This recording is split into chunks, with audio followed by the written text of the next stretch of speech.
Peaceful Hercules back here with another video, man, and I'm excited about this video today. I did something a little bit different for this one. I interviewed one of my classmates from my Prejudice and Discrimination class. I don't know what it was. Could be my intuition. Just somebody just told me to get him, interview him, ask him. You know, in class, when we have our group discussions, it's kind of like everyone thinks the same. Everyone agrees with everyone. So I definitely wanted to try to find someone, like, is it just me? Am I the only one who thinks differently than the rest of my peers, the rest of my classmates? And I don't know, something in me just told me to get him. So after conversation, after talking to him for a little bit, just to find out he's a very bright young man, and I was like, you know what? You know, we got to get you on the platform, got to get you on the show. You know, just for you to have a chance to tell your story. I believe everyone should have an opportunity to tell their story. I think everyone has something in their story that people can take away and learn. And I just want to be able to give people that platform to tell their story and talk about the things that they're doing with their life and to talk about their purpose and things of that nature. So for you guys to see that it's not just me out here doing it, that there's other young people on the same path as well. So to never be discouraged on your path. But I'm not going to talk too much. Without further ado, let's just get right into it. Hope y'all enjoy. All right, man. So go ahead and introduce yourself for the people. Tell us who you are. Tell us a little bit about yourself, and we'll go from there. My name is Antonio Medina. I'm a 5'11" Puerto Rican. Happy. Right into it. Curly hair. Last year at Brockport, I'm studying my two majors. I'm a double major, psychology and African American studies. Really? And a minor in history. All right. I love history. What made you choose the African American major as well? So I actually took a AAS class as Gen Ed.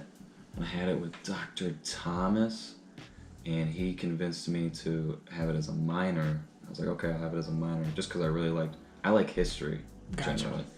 And that's just basically a bunch of history that I never even learned about growing up. So absolutely. I was like, it's a whole new book I'm ready to open up. Mm-hmm. And I love all the people in it, all the professors too. So I had it as a minor, and he's very religious, and he was like, you know, someday, he's like, God told me you're gonna be an AAS major. I'm like, okay, whatever he says. Right.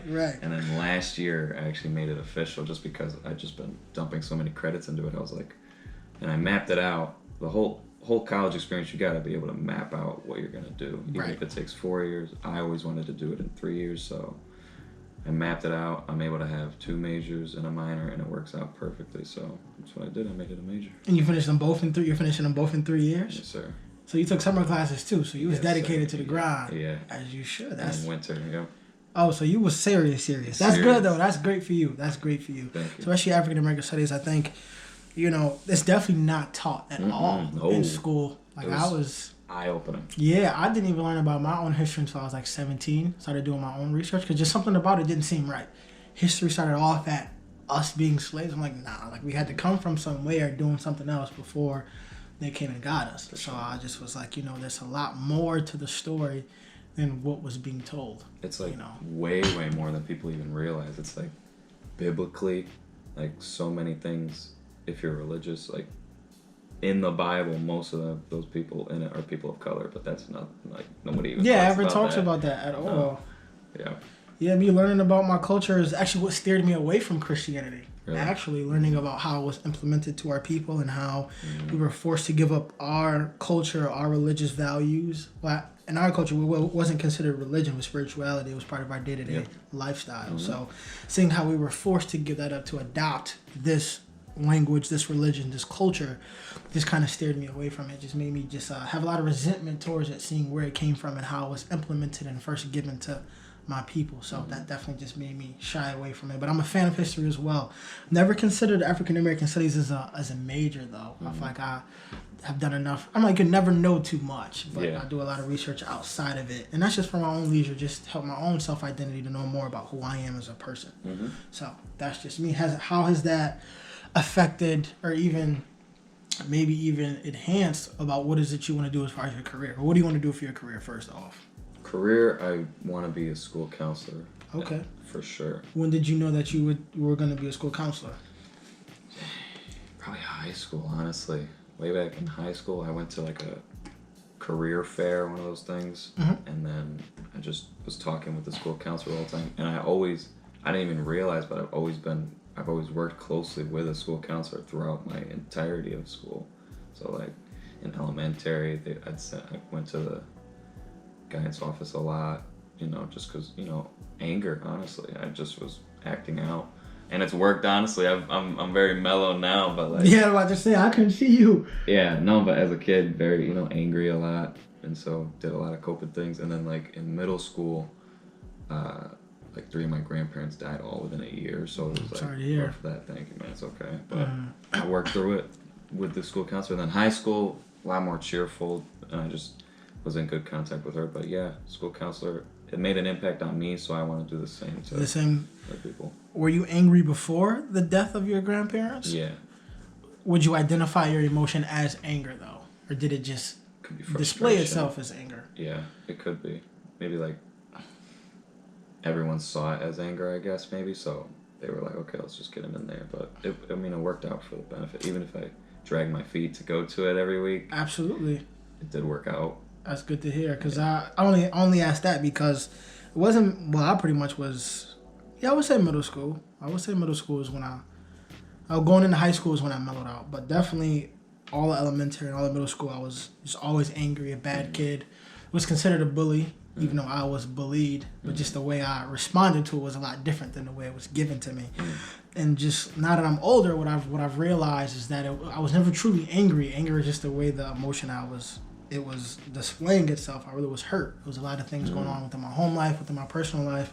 And I didn't quite know how to express that or how to get that out of me or how to talk about it or even feel comfortable enough to talk about it. Or now that I'm older, being able to recognize what those things were at that time. Because, you're a kid, you don't know much about anything. All you know is what you see. And that becomes normal to you. So just being able to identify that those things weren't normal. And now that I'm older, okay, I can identify what that was. I can identify what emotion I was feeling there. But I really was never truly angry. I really was hurt. And my anger was a way of me, it's like a cry for help, essentially. I like that a lot. I like that you're able to, I feel like not many people have that skill. And I call it a skill. Being able to look back on what you've done and introspectively look at yourself. I feel like a lot of people kind of just bulldoze through life sometimes. Absolutely. But I feel like it's good to hear someone else think about like, yeah. And maybe the psychology classes help too, being able to put like a name to it. Like I wasn't actually angry. It was just like me reacting to, to my situation. Yeah. Absolutely. It's definitely, like you said, it is a skill. I think, introspective power is what I call it. I don't know if there's a psychological name for it or not. But yeah, I do think, well, my father was also a psychology major as well. Okay. So that also plays a lot into why I know the things that I know. But I definitely think like one of my gifts definitely is just having that introspective power, and just me studying psychology it amplified that times 10, because not only can I learn about other people, but if you take the time to take the things that you're learning and apply it to your own life, there's so much more that you can learn about yourself.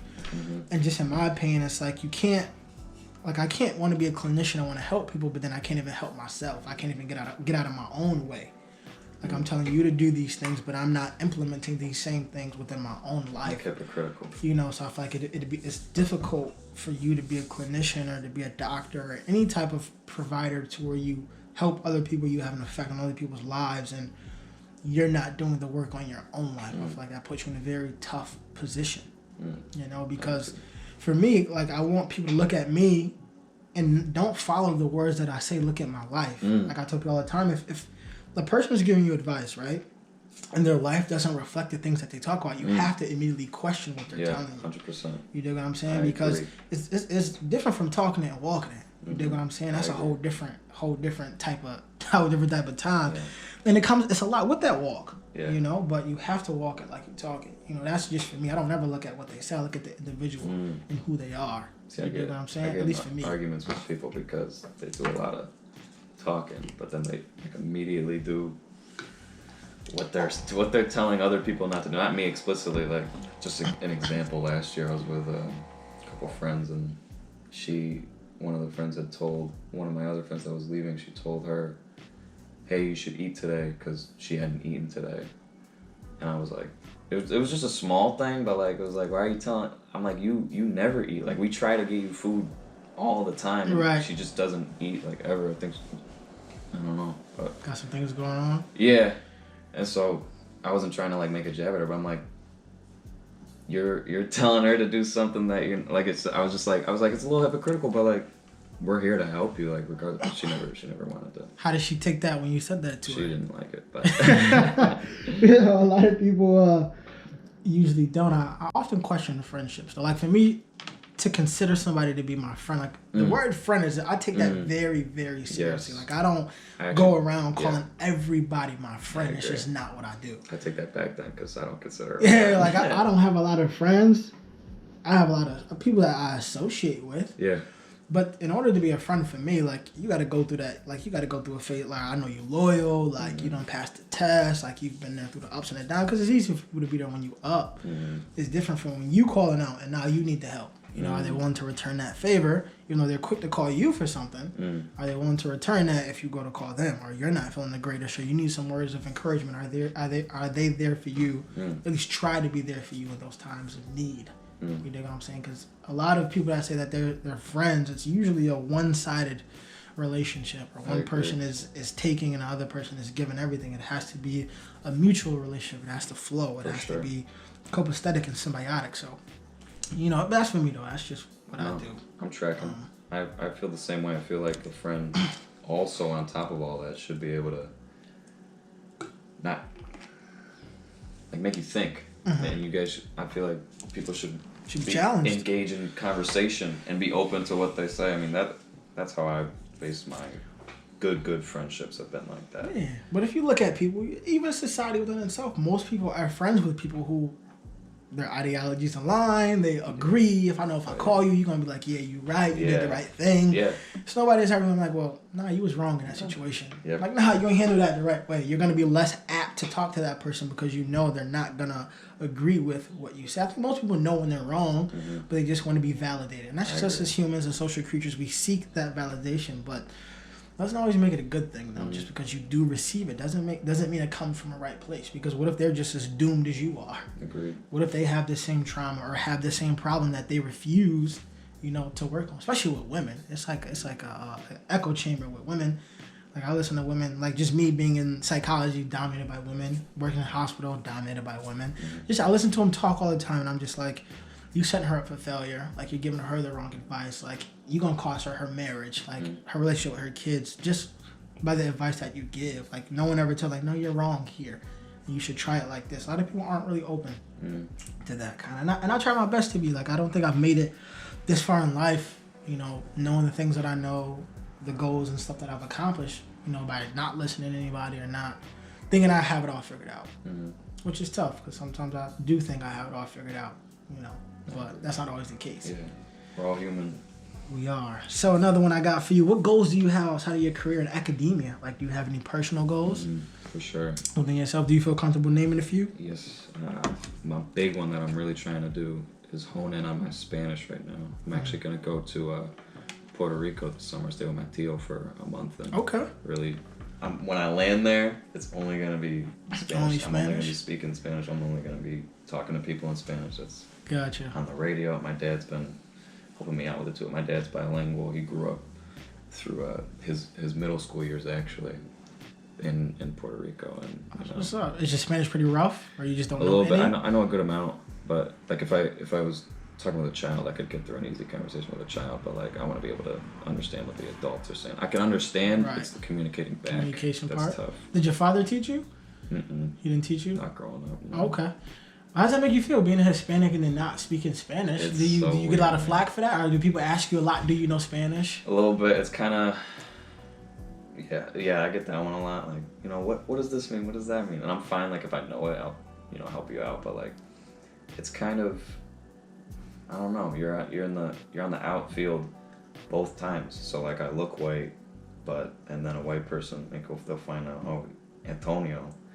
And then I've actually caught myself, over the last couple of years, I've really embraced my Hispanicness, if that's a word. But yeah, I gotcha. You know, prior to that, and I even like my cousin too. I just celebrated my cousin's birthday, and his name's Jose.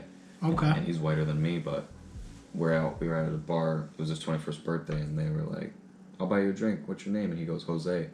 And he goes, "Yeah, I know, I'm sorry." Like, he apologized for his own name. Wow. And I looked at him, and I'm like, bro, somos Boricua. Like, we're Puerto Rican. Yeah, like, don't apologize for your own name, bro. And I think I think it clicked in him because he never thought about it, but he's just been socialized his whole life. Like, he just doesn't look, we don't look Puerto Rican, so it's like, but I'm like, dude, Hispanics are the broadest range of color, man. Like, every different Hispanic, they could be in the same family. One could be completely white, one could be completely black. I've seen Hispanics darker than me. Exactly. So. It's not even like, yeah. So I've been very proud in that, but like I was saying earlier, I feel like I'm on the outfield on both sides because I'm like, I don't fully know Spanish, and you know, I feel like some of my Puerto Rican family, they're like, you know, he doesn't know all of it, and then like I'll get to like, you know, like some white people that'll be like, you know, this Mexican over here. I'm like, I'm not even Mexican. Oh, yeah, bro. I'm like, what are you talking about? Hell nah. Same with my cousin. My cousin growing up, they'd always call him Mexican. I'm like, dude. So he feels, he's very like sheltered in that fact, honestly. But Gotcha. when I said it, I was like, you know, we're Puerto Rican, dude. Like, don't apologize for your own name. And so I boosted him up a little bit. Yeah, as you should, you should. But you also mentioned socialized. What you mean? Speak on that a little bit. What do you mean socialized? With kind of me like apologizing for like how yeah, you said you were socialized to kind of like go against your identity because you don't look you don't look Hispanic, I guess you can say. Yeah, I guess just seeing, you know, I don't remember growing up seeing, you know, Hispanic shows. The only one I remember was Dora the Explorer, stuff like that. But it's always like, you know, white is right. So I was kind of socialized. White is right. Yeah. So I was socialized to be like, you know what, I'm gonna associate with the white side of me, and because I am white, you know, I have Irish and stuff like that. That's honestly where the gene comes from. I got that Irish gene that just like blanket me. Wait, when I'm standing next to my uncle down in Puerto Rico, he's like Mohican bronze. I'm like, damn. But I tan easily, but it's like, yeah, I wanted to fit in, I guess, you know, but I always had the name.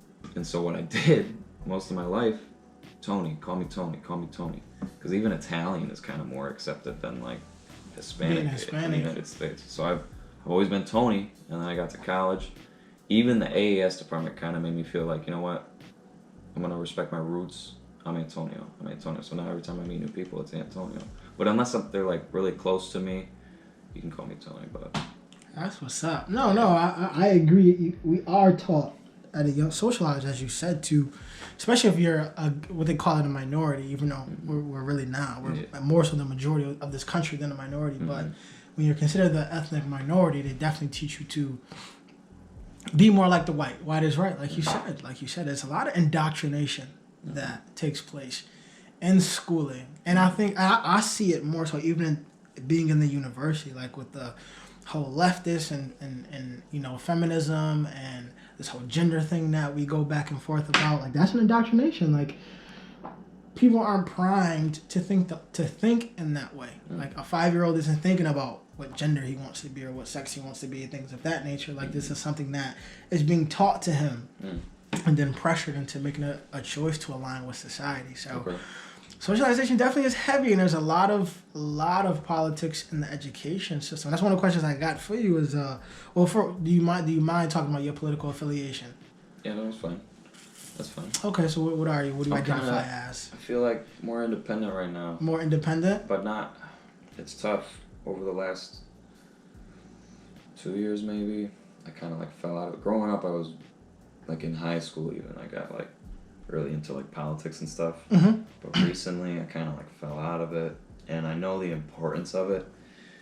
It's just really tough for me to, because I get deep into like a rabbit hole sometimes, man. I'll just be thinking about it. I'm like, man, we are so deep in it right now. We are. And nobody even knows it. We are. It doesn't matter who's in the office. Like, it's just, yeah, no. It blows my mind sometimes. But no, independent, if it's something that I can, like local elections and stuff like that, that's something that I can actually see. The big ones, there'll always be someone more in power that I feel like I can't even affect it.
Mm-hmm.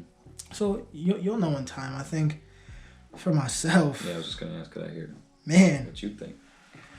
Oh man, so for me, my purpose is pretty bland. It's pretty general, which sucks for me. No, a purpose is a purpose. A purpose is a purpose for me. My purpose.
why are you working 2 jobs? Why?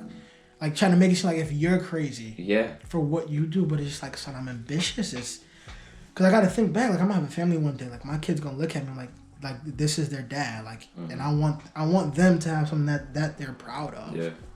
And I want my name to be remembered. It might be my ego get the best of me or my pride, but I want my name to be remembered. Like I want to do so many great things. I want my name plastered here, plastered there. I guess that's just you couldn't call it ego. For me, it's my ambition. Yeah. Bro, I have to be great. Like I can't settle for nothing less than that. But it just turns detrimental for me because me being a perfectionist is never.